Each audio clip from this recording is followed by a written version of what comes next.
Do you love anything to do with magic? Yet sometimes you're not really living it or living it the way that you know you could, because there's the mundane distractions in life and the predictable routines and everything, and magic just gets put to the side. Living true to you and living your heart space just kind of gets pushed over. Hmm. And by magical, we mean living with wonder and awe. This just celebrating living, right? So I'm Sabina, I'm Juna. and we have been working for the last 30 more years in the realm of magic and really empowering people to live true to themselves.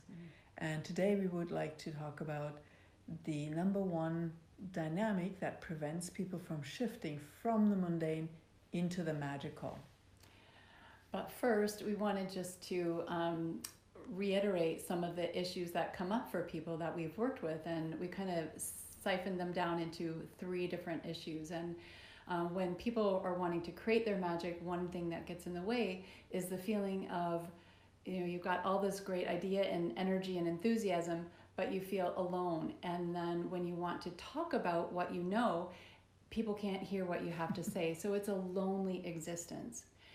The second piece is that you feel ahead of your time and you're waiting and waiting and waiting for people to catch up with what you know and where you want to go.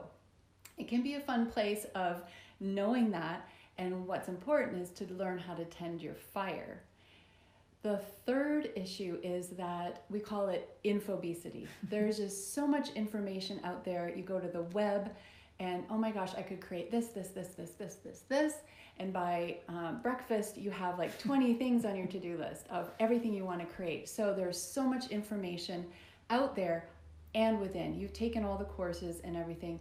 And the question is, how can I put it all together? So that feeling of isolated, feeling kind of not part of things, people don't really get what you're talking about. The second one is waiting and waiting and waiting. And the third is, oh my gosh, there's so much information. How do I put it all together? Can you imagine feeling connected to Source all the time and knowing that you and your creations make a difference? Being connected to your energy, trusting your knowing instead of going to your mind. And letting go of the need for certainty and welcoming the unknown, the unexpected, and starting to live the adventure of orgasmic living. And living in your creations, your future reality of abundance and peace, success, satisfaction, as if it's happening right now, regardless of whether anyone else is ready for it or not. As you probably know, your path to your magic and living true to you is very unique to you. There are no 5 steps, 10 steps, 100 steps, or a recipe book to get you there. Yet what we found is this one thing. It's a key piece to help you go from the mundane distractions and predictability into living a more magical, true to you life. And what that is getting that you are in the world but not of the world. Shifting your mindset to being in the world but not of the world. And what do we mean by that? So a very practical example is that when you look in the mirror, you don't try to fix the mirror image from within the mirror because you know that is impossible, right? But how often have you tried to fix the reflection of, for example, lack outside by trying to find a solution, by trying to find a new way of making more money, or taking another class and course to fix your lack of money, lack of vitality, whatever it is. So what instead of being of the world, thinking you are the reflection, starting to be in the world, recognizing that that is a reflection of what's happening within you, and shifting your energy so that the reflection can change too.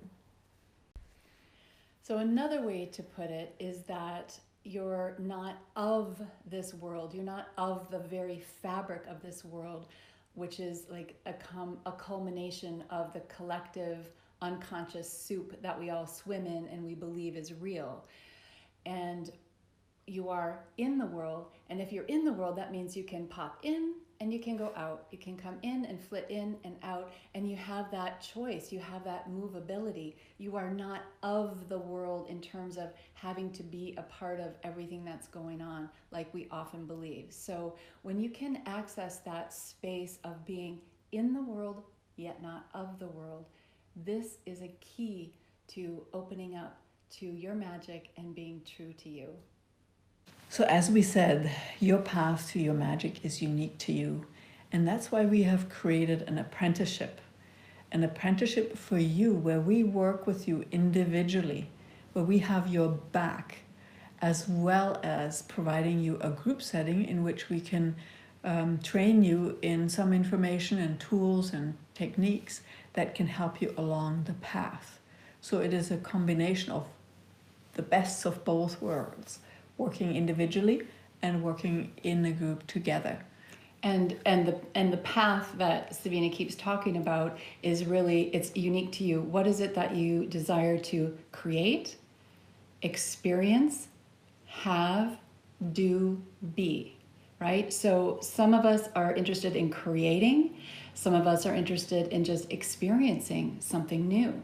So it's really unique to you, and we want to honor that. We're not pushing anybody to go here or there. It is directed by you, and we elicit that that energy, and we can tap into the missing pieces and the gaps where you might be missing some information or missing a tool that would really help you. So that's what we bring into the training aspect as a group. We can see the common themes, and we'll bring that in.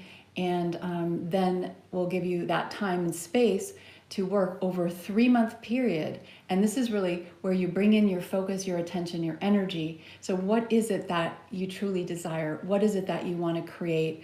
What is it that you want to experience? And then imagine having 3 months carved out of your busy life for that and going for it. That's Ignite Your Magic.